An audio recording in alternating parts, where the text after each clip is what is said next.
So welcome everyone. This is a second in our webinar, which now makes it officially a series in the ion channel drug discovery presentations we've been putting on for the international community. For those of you who are not familiar with Metrion, we are a preclinical CRO, contract research organization based in Cambridge, UK, and we specialize in ion channel screening services. Now, our work includes drug discovery projects where ion channels are the primary target, as well as a wide range of safety pharmacology assays, such as HERG and SIPA for cardiac safety, and also neurotoxicity and seizure assays using native and stem cell neurons. So we employ a wide range of cell lines and native peripheral and central neurons, and also human iPSC reagents for our assays. These allow us to provide a hit ID, target validation data, as well as mechanism of action studies and confirmation of compound efficacy in native rodent and human cells, which help translate compounds into in vivo animal models and ultimately into human clinical trials. So we also work with a number of collaborators and strategic partners shown at the bottom of the slide here that help us access expertise and reagents, stem cell reagents, high throughput assays, cell line development work, and we also have a number of medchem partners. So we sponsor this series because we want to support and grow the international community of ion channel researchers in academia and industry. And we'd like to share our own passion for ion channels. And one of the pleasing aspects of working at an ion channel CRO has turned out to be the wide range of ion channel targets that our clients have asked us to work on, including a lot of different voltage-gated and ligand-gated ion channels. And this includes the K2P or 2-pore family that is the subject of today's presentation. So I have to admit that I know very little about K2P channels before joining Metrion, but it seems to be a very popular target for drug discovery, especially here in the UK. So I'm very happy to introduce today's speaker, Professor Stephen Tucker from the Oxford University. So Professor Tucker, he trained at Oxford University. He gained an undergraduate degree in biochemistry and then a PhD in biophysics and molecular biology from Trinity College in the 90s. He then moved to the Department of Physiology, Anatomy and Genetics. And he'll be talking a little bit more about the genetics of ion channel mutations in today's presentation, where he was a research fellow and then a lecturer. And he then joined the Clarendon Laboratory in the Department of Physics, where he is now professor. So Stephen is also a key member of the Oxion, Oxford Ion Channel Consortium, and he also recently joined the new Kavli Institute for Nanoscience Discovery. So Stephen works on KR, or inward rectifier, and K2P channels, interested in the structure function of those proteins, as well as their role of the potassium channels in physiology and disease. So today he's going to be talking about the latter class of channels, the K2P, and talking about recent studies based on crystal structure and new mutations found in specific families, where there's a defective X-gate mutations in the TASK-1 K2P channel, which are associated with the developmental disorder and sleep apnea. So welcome, Stephen. We look forward to your presentation.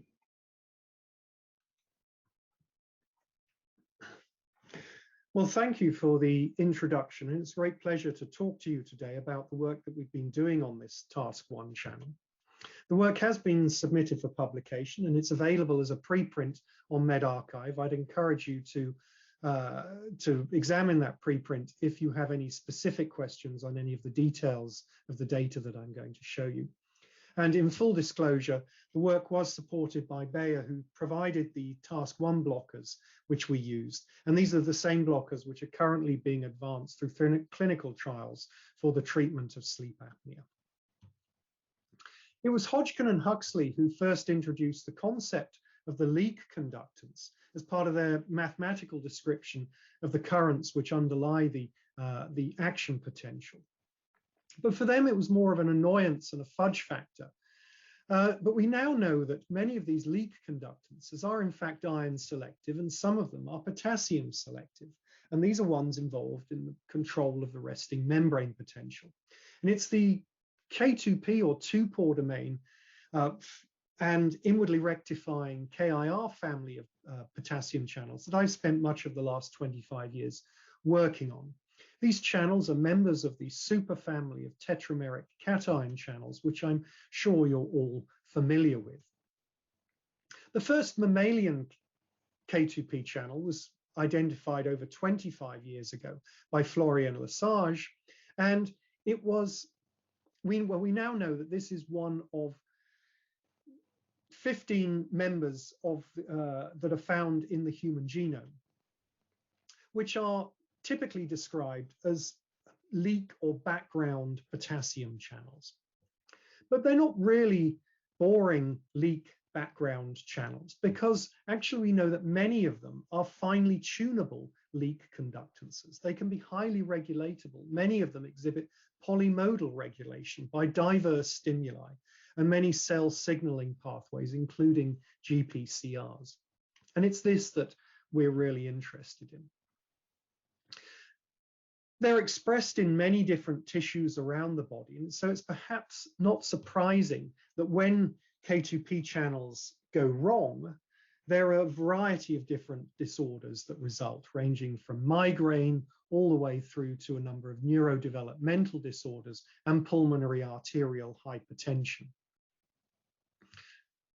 So one of the questions that my laboratory is interested in is how this leak is regulated. How does the tap get opened and closed to control the flow of potassium through these protein structures? We know that potassium channels are dynamic structures, but that K2P channel architecture is different to classical potassium channels. This is your archetypal channel, the KCSA channel, where 4 subunits come together to form the pore of the channel with the selectivity filter at the top. And this helix bundle crossing down here that's thought to open and close to allow potassium to go through the channel like this. But K2Ps are different to other potassium channels because 2 of the pore forming domains are encoded on the same polypeptide.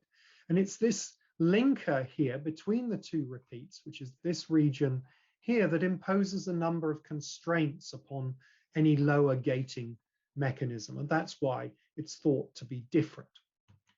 In fact, this was something that we were able to demonstrate about 10 years ago before structures were available. We demonstrated that tetrapentyl ammonium, a quaternary ammonium ion, was able to block the channel, irrespective of whether the channel was in its closed state or open state. And this seemed to hold true for most forms of K2P channels. But more recently, we know that this isn't the case for the TASK channels. But for most K2P channels, the bundle crossing is open and they gate in the selectivity filter. So what about the TASK subfamily? That's these 3 over here. Task 3, Task 5, and Task 1. Task 5 is non-functional, so I'm going to ignore that mostly. They're expressed in many excitable and non-excitable tissues, and the AS stands for acid sensitive. They're inhibited by external protons. They couple to a variety of different GPCRs and can be activated by volatile anesthetics. And loss of function mutations in these 2 genes are known to cause some channelopathies. Burke-Barrell syndrome for Task 3 and pulmonary arterial hypertension for Task 1. But we also know that they can form heteromeric channels in tissues where they're co-expressed, which is some but not all. Then Task 1, Task 3 heteromeric channels can form, and these are thought to be physiologically relevant in those tissues. Burke-Barrell syndrome, I'm not going to talk to you a lot about this, but this is due to loss of function mutations in Task 3, which is the KCNK9 gene. These are loss of function mutations. Most of them are the result of this mutation in the M4 helix, which produces an almost complete loss of function. But there are some complex inheritance patterns because there is genomic imprinting of this gene involved. In the case of Task 1, which is rather confusingly the KCNK3 gene, and this is the channel I'm going to be talking to you about for the rest of the talk, Task 1, KCNK3, loss of function mutations in this channel have known to cause pulmonary arterial hypertension, either in when they're homozygous or heterozygous mutations. So they act as a dominant negative loss of function. So what is the link with sleep apnea? Well, TASK-1 has been implicated in sleep apnea. This is a disorder where breathing stops repeatedly during sleep and often requires nocturnal oxygen. It affects up to 1 billion people worldwide, so causes a huge impact throughout the world. And there are two main types, central and obstructive sleep apnea. Central, where the circuits that control breathing are thought to be defective, and obstructive, where you have physical obstruction of the airways. But also there are forms where both are thought to go wrong. Now, what is the proposed involvement of TASK-1 channels? Well, they're obvious candidates because they would appear to be obvious candidates because they're expressed in the chemosensitive regions of the brain involved in the control of breathing, the carotid body, vascular smooth muscle, and the hypoglossal motor neurons. And it was this that really led Bayer to develop high affinity, highly selective inhibitors of TASK-1 channels. And these are currently in clinical trials for the treatment of sleep apnea. An example of which is the Koala trial, which has now been completed and is being progressed into a larger scale phase 2 study. But this link is essentially circumstantial, and it's rather confusing because loss of function mutations give rise to this completely different clinical disorder, this arterial hypertension disorder. So why do we think there's a link with TASK-3 or KCNK3? Well, this came from a recent paper which identified 28 novel genes identified with neurodevelopmental disorders. This was a massive study of 31,000 parent offspring trios, and one of the 28 genes that was identified was KCNK3, the TASK-1 channel. Now, the authors of this study contacted us some time ago with this information, and we now have a total of 9 probands, each of which is heterozygous for one of 6 separate de novo missense mutations in KCNK3. And this group of patients have a common phenotype. They exhibit various forms of developmental delay with various structural abnormalities, but they all exhibited sleep apnea requiring supplementation with nocturnal oxygen. And we have termed this disorder developmental delay with sleep apnea, or DDSA. This table, and I don't expect you to read it all, is the clinical data. And I just want to point out to you, there were a mixture of males and females. They're all relatively young children.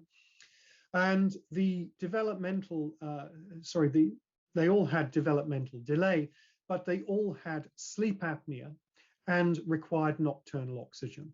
This proband here was a terminated pregnancy, and so there's limited information available for this.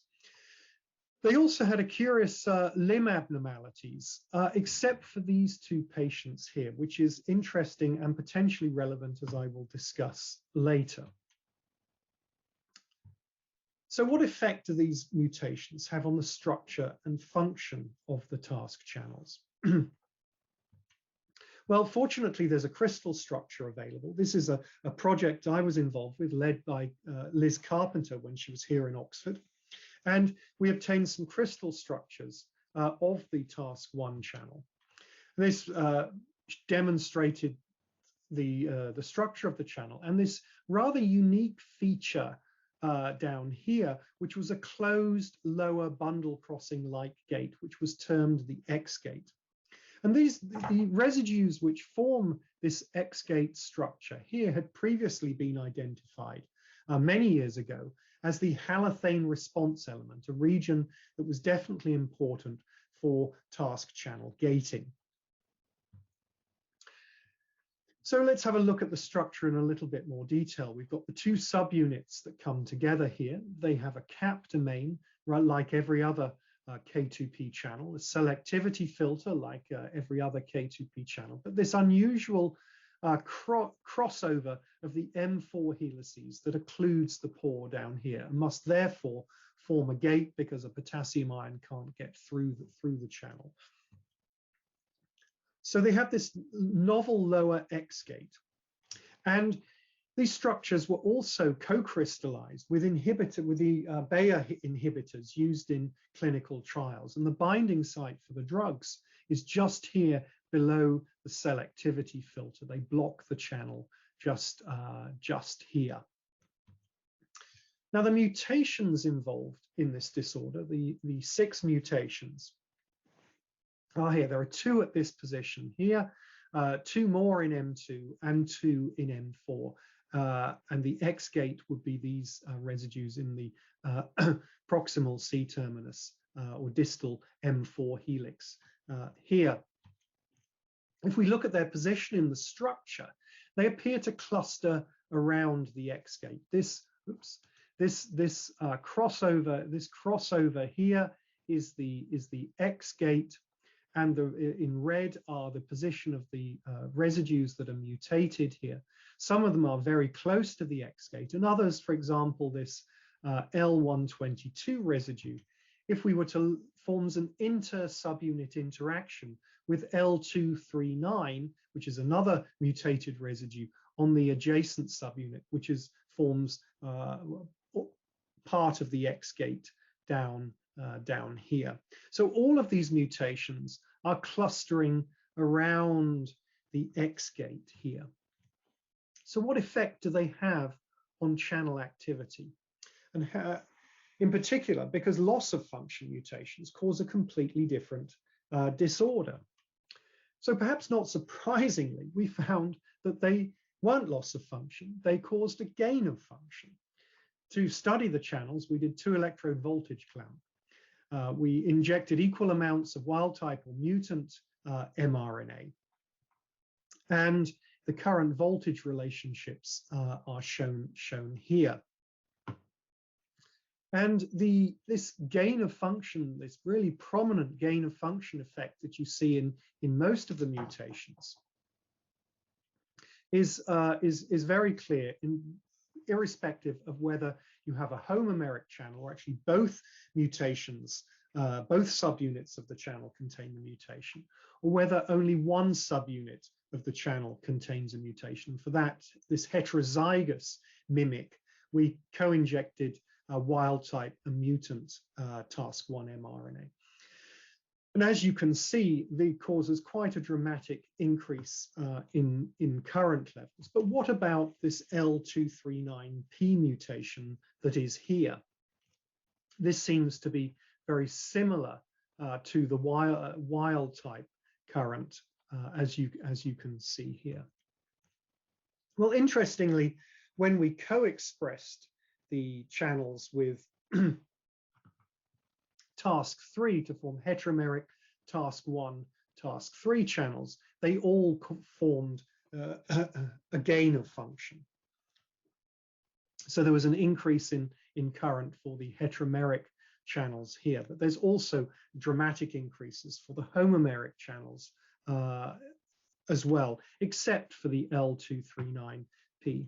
But what underlies these increased currents? It could be a change in the number of channels, their open probability, or their individual conductance. And for this, we turn to single channel recordings, which demonstrated a higher open probability for these mutants. So wild type TASK-3 exhibits a relatively low single channel open probability, but for the 2 of the mutations which we examined, the M133S as an example of the TM2 mutations, and the L239 as an example of M4 mutations, they all caused a 10-fold increase in single channel open probability, but with no change in single channel conductance. So if the L239P mutation is causing a 10-fold increase in open probability, but the currents, the whole cell currents, are similar to the wild type, then it must have some form of reduced trafficking to the membrane. But of course, we have to remember that these these expression studies are done in oocytes and don't take into account differences in trafficking and heteromultimerization, et cetera, that will occur in real cells, not oocytes. Now, the mutations appear to be involved in interactions that stabilize the X-gate in its closed state. So in red here are some of these mutations on what is the blue subunit here. And one of these mutations, or residues that's mutated in particular, N133, is involved in a backbone hydrogen bond with the M4 helix here, the backbone of A237. And we found that when we mutated this, this residue to anything, that, and all of these mutations would disrupt this, this hydrogen bond due to the differences in size or nature of the amino acid, they all caused a gain of function, suggesting that this hydrogen bond is very, very important. And this N133S mutation is in fact the most abundant of these disease mutations, found in 3 of the 9 probands. So it appears that these mutations are likely to destabilize the closed state of the channel and increase the open probability. But what effect do they have on the structure? And we've got a crystal structure, so we can do something about it. So we took the structure, embedded it in a lipid bilayer in our simulation box, and ran a molecular dynamics simulation, an equilibrium simulation, to see what would happen. And for the wild type channel, if we measure the pore distance across the pore here, in the wild type channel, it remains firmly shut during 500 nanoseconds of simulation. But for the mutants, the N133S, the pore begins to open, and we found the same for the L239P mutation. So these 2 mutations are promoting opening of the X-gate. And rather interestingly, in the our previous paper, we predicted that for the X-gate to open, normally it's kinked here, we predicted that for it to open, it would have to straighten and rotate to open the bundle crossing, open the X-gate, as you can see here. And rather reassuringly, that's what we found during the molecular dynamics simulations of one of these mutants that promoted opening of the X-gate. But what normally regulates this X-gate? Well, GPCRs exhibit a form of inhibition. Sorry, the TASK channels exhibit GPCR-mediated inhibition by G-alpha-Q coupled, G-protein coupled receptors. And this couples the signaling pathways to their cellular electrical activity. There are many complex phosphorylation events involved, but primarily the phospholipase C hydrolyzes PIP2 to increase diacylglycerol levels. And the inhibition is primarily thought to involve a non-canonical pathway of direct inhibition by diacylglycerol. And it's not just a reduction in the PIP2 levels. And this has been shown by many different people now. And interestingly, previous studies had showed that mutating the halothane response element, which we now know is the X-gate, makes TASK channels resistant to GPCR-mediated inhibition. This was studies almost 20 years ago now from Doug Baylis's group, where they looked at the control of TASK-1 channels by GPCRs. Interestingly, we found that all of these DDSA mutants were resistant to GPCR-mediated inhibition. In these 2 electrode voltage clamp studies, we're utilizing the endogenous muscarinic receptors in the oocytes. We apply carbachol, and you can see nice inhibition of the wild type channel, but not for one of the mutant channels. This is actually a heterozygous channel where we've co-expressed mutant and wild type mRNA, and there's essentially no inhibition. But it's the same for all of the mutations here. we will see about 50% inhibition of the wild type, but none of these mutations show any significant inhibition.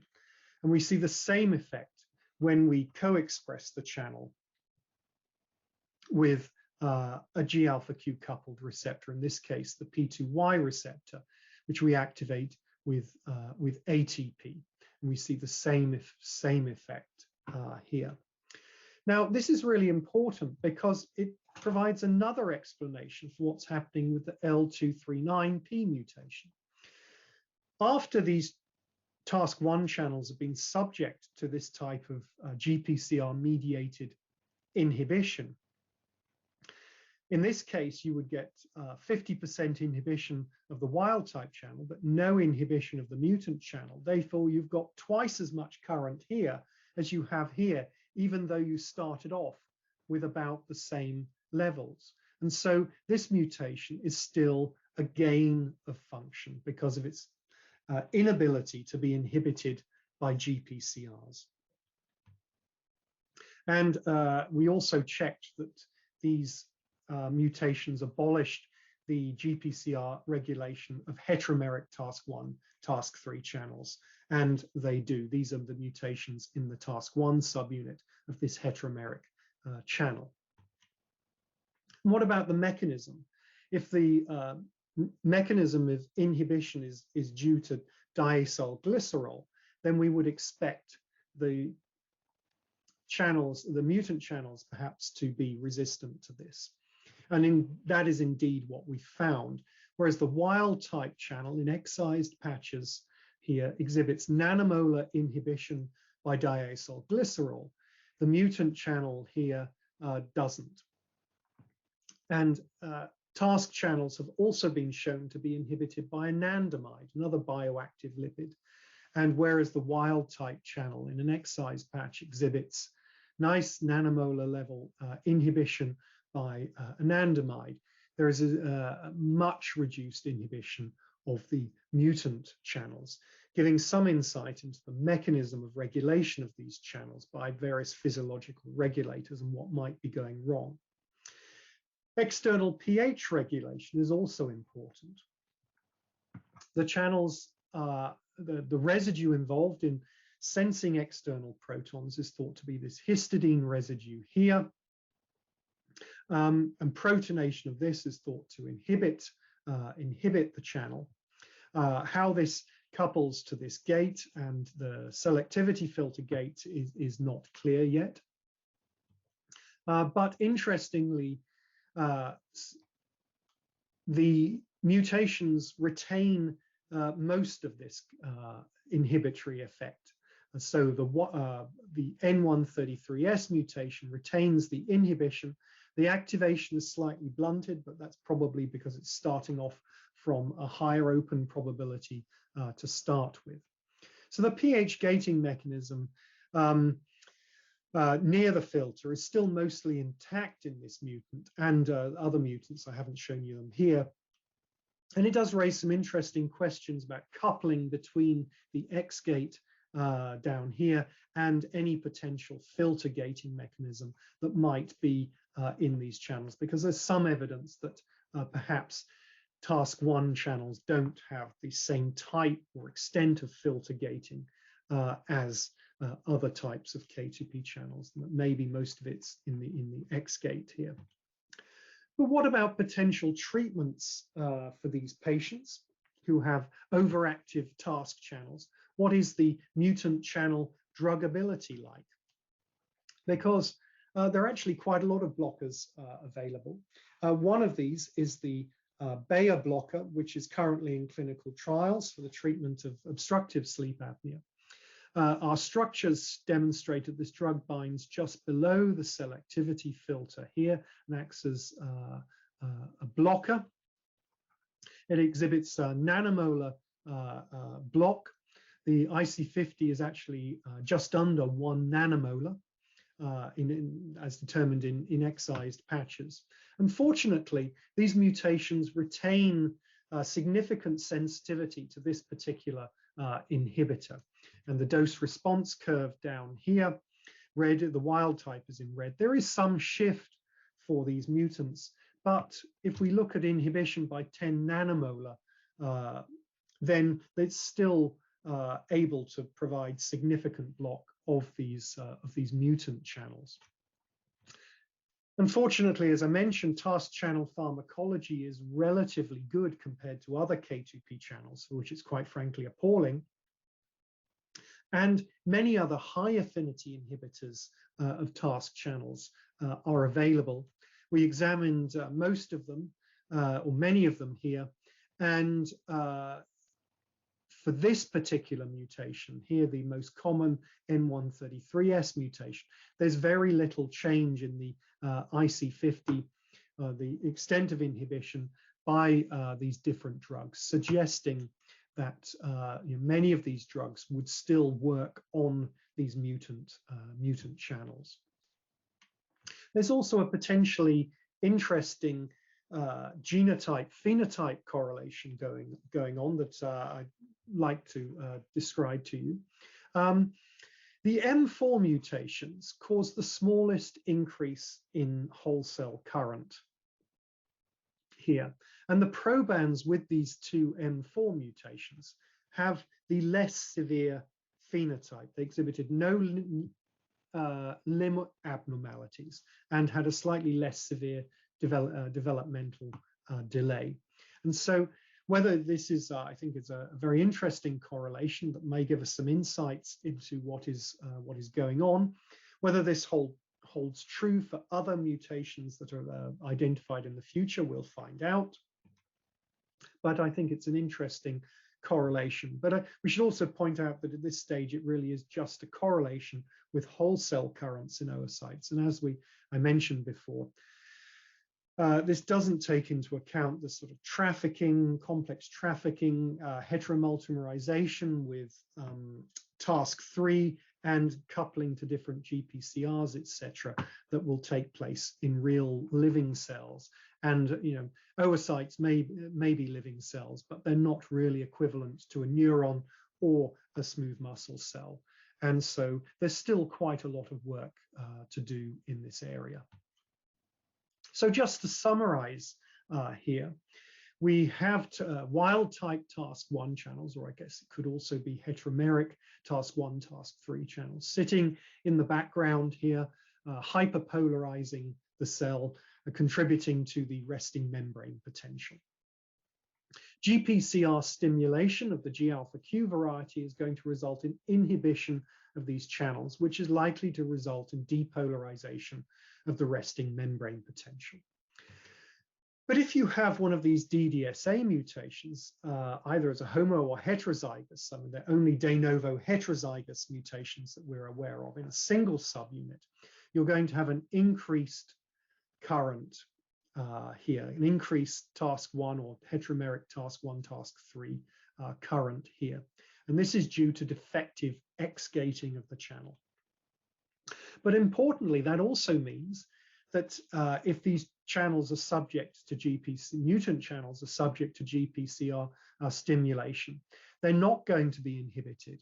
And so you'll have the same level of current that you did before stimulation. So, and this is going to clamp the resting membrane potential at the reversal potential for potassium, or seriously disrupt cellular electrical signaling.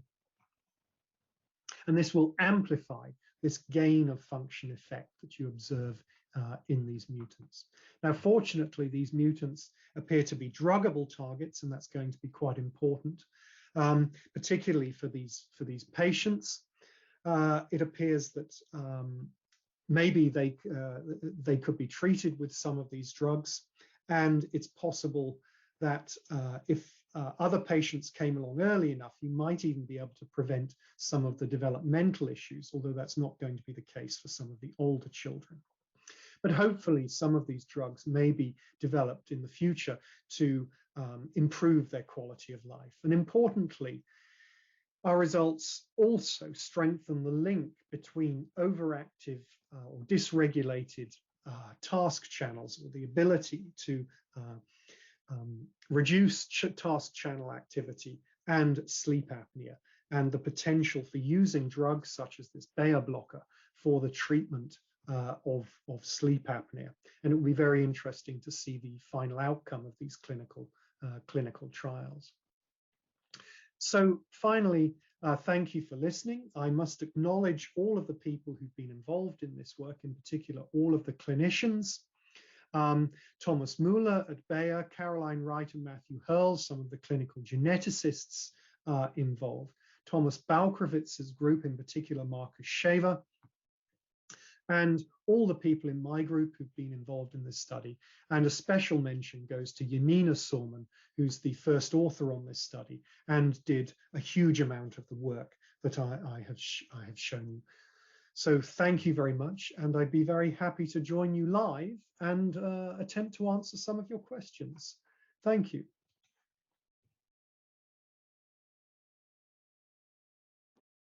Thank you, Stephen.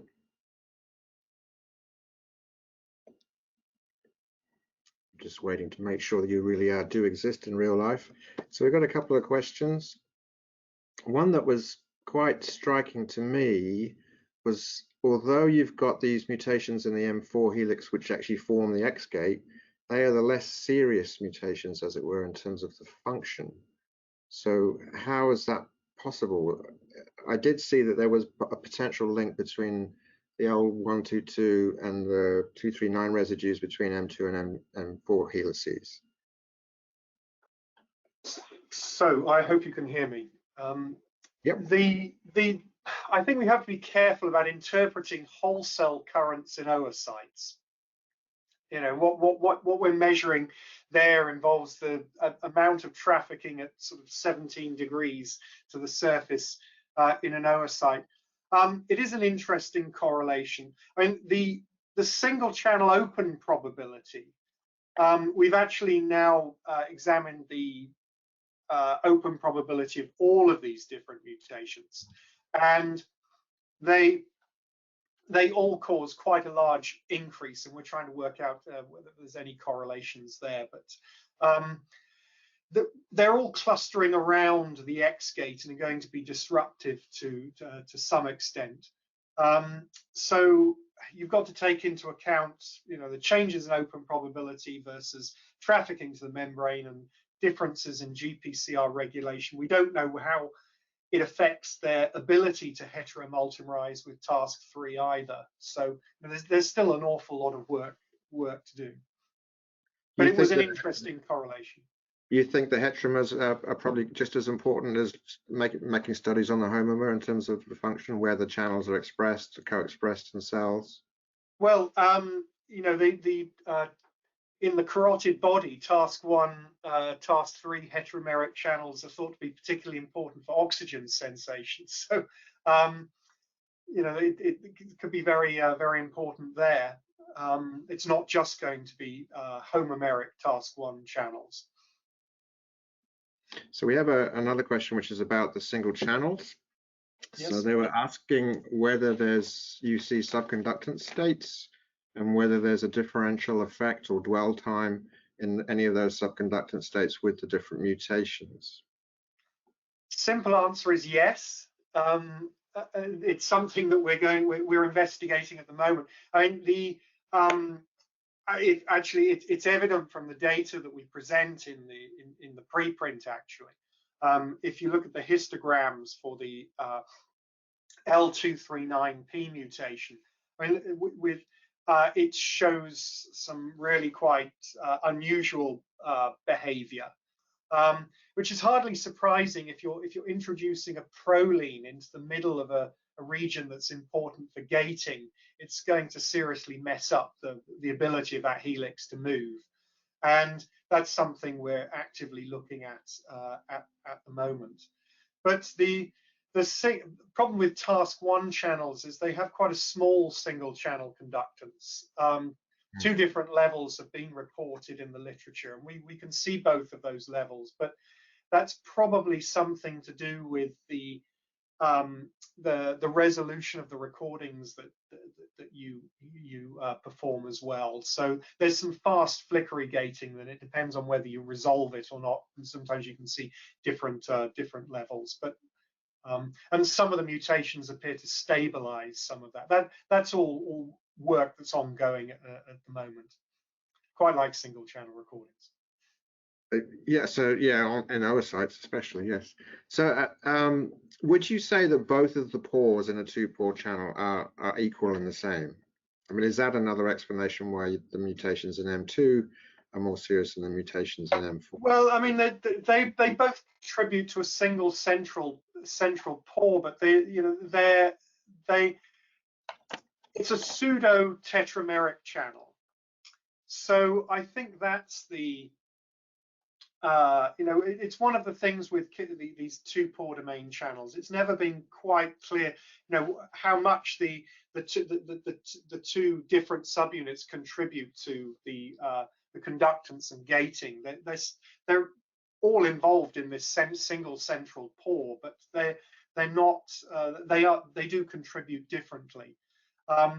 The M2 helix is constrained in its movement in a way that the M4 helix isn't. But that's the M4 helix is the one that forms the gate, the crossed over helix. Okay, and also, I guess a follow-up to that, and another question from the audience is about how promiscuous are the task channels in terms of this heteromerization, and depending on which. It's a dimer of dimers, so you're always going to get an M2 and an M4 helix from each partner. But how many members of the task? Again, I admitted I put my hand up at the beginning saying I don't know very much about the K2P family. I don't know how many different tasks there are. I know there's 1 and 3. So there's the only good evidence for heteromeltamerization in these channels is really for TASK-1 and TASK-3. There's some evidence for sort of heteromeltamerization of TREC1 and TREC2 and things like that, but there are papers out there which report heteromeltamerization of some other different types of K2Ps, and I'm not particularly convinced by some of that evidence. Let's put it like that. Okay. I think in some expression systems, you can force a lot of things that you don't see in real life. But maybe you need tags or some selective pharmacology to be able to teach. I think there's very clear evidence that in real cells, TASK-1, TASK-3 heteromeric channels are important, and obviously in the cells where they're not co-expressed, then they probably form either homomeric TASK-1 or homomeric TASK-3. Okay. What intrigued me in the structure, and actually some people might have seen this on the pH slide, is there does seem to be evidence for fenestrations either side of the inner vestibule well, not just in the TASK-1, but also in other K2Ps.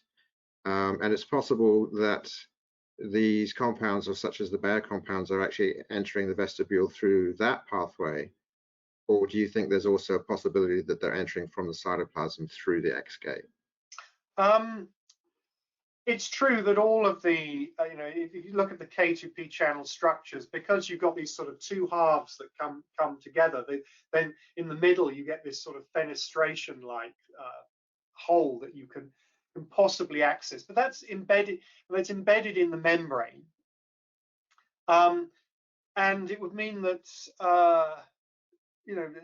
I'm not sure many drugs can access via that route, but the studies that we've been doing, because we use giant excised patches, and you can perfuse the drug on the inside, and you can get very fast block, and then there is this question of whether the drugs are then being trapped in the inner cavity by the X-gate after it closes. But I'm not sure that involves I don't think their rate of block wouldn't suggest they're going into the membrane and then going through the fenestration and then blocking the channel that way. Mm-hmm.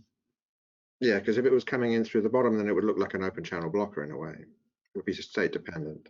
So there's a related question, which is whether there is a lipid binding site near the X-gate. Well, this is something that we're looking at the moment. The crystal structure demonstrated a site for a cholesterol hemisuccinate near the X-gate, which could be a representative of some type of lipid binding site. I mean, we're doing simulations at the moment to see if we can see whether things like diacylglycerol would be binding. I mean, that's, I guess, what we're most interested in at the moment. If diacylglycerol is one of the physiological regulators of this channel, then where does that bind to the channel, and how does that inhibit it? Is it destabilizing the open state, stabilizing the closed state, those sorts of questions? And that's not known yet. Sorry? And that's not known yet, the mechanism of diacylglycerol inhibition.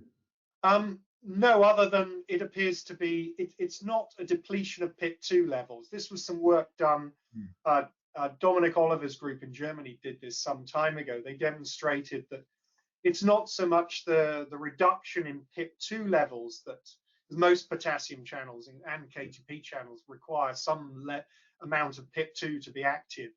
They're not, it's not the decrease in PIP2 level, it's actually the subsequent increase in diacylglycerol that's responsible for inhibition of the channels once you activate the phospholipase C.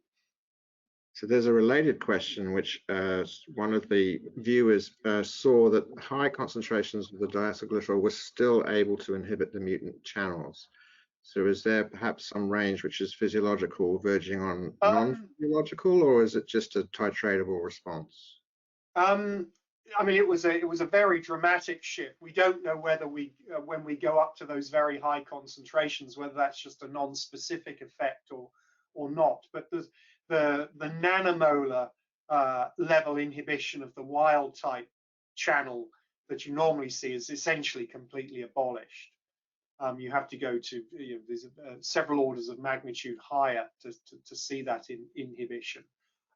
Again, these are all details that we're trying to follow up. What was presented was really just the initial correlation and basic characterization of this defect. So do you think, is this close at all to treating any of these patients with some of these compounds like the Bayer or some of the other pharmacological toolbox? I mean, you would have thought that it would be really easy, given that these some of the drugs are currently in clinical trials, to be able to give them to some of these children, but that's not the case. Also, the drugs being used to treat sleep apnea being given by nasal administration, so they're being applied directly to the nasopharynx. They don't cross the blood-brain barrier, so there's all kinds of chemistry. There's all kinds of other hurdles that are going to have to be crossed here. But the point is, with many activatory mutations, they lose all their pharmacology. You can't inhibit them with anything except a sort of an open pore blocker or something that's still very, very high affinity. And but these drugs still seem to work. So there's still some light at the end of the tunnel, I think. It was really striking, yeah. So the potency of the Bayer compound was reduced, but not completely removed. But a lot of the other somewhat selective antagonists were still effective, which suggests that was really quite surprising as well. But I think that most of the ones that we've looked at have been proposed to bind within the pore, as opposed to being sort of gating modifiers or allosteric effects. So if it is just punching its way into the pore and blocking the pore, then maybe the mutations would have to be quite severe to abolish that. Okay, so we got what could be the final question from the audience, which is related to this. In terms of these gene effects or mutant effects and the difference between the M2, the severity of the M2 and the M4, is there any possibility for, I guess, what you might call stratified medicine or personalized medicine? Would you be able to identify genotype a patient and then decide how much compound they need, whether to avoid just dosing it with a very high concentration of compound and then potentially having side effects? So if they had a larger gain of function or more severe gain of function mutation, could they receive less compound? Well, I think the answer to that is clearly yes. You could. Because I mean, it's relatively easy to sequence genomes these days, find out what mutation somebody has. We can its relative gain of function effect can be characterized relatively quickly. So yes, I mean, I think that would be possible.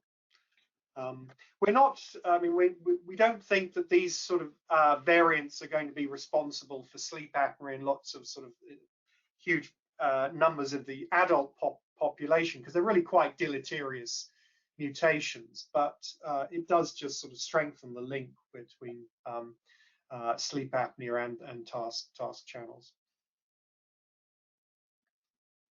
All right, thank you very much. That was a good discussion and a really great talk. And we've certainly got a good set of questions, quite varied from biophysics up to stratified medicine from our audience. I thank you all for attending and enjoying our webinar series, and we hope to see you again for the next one. Thank you.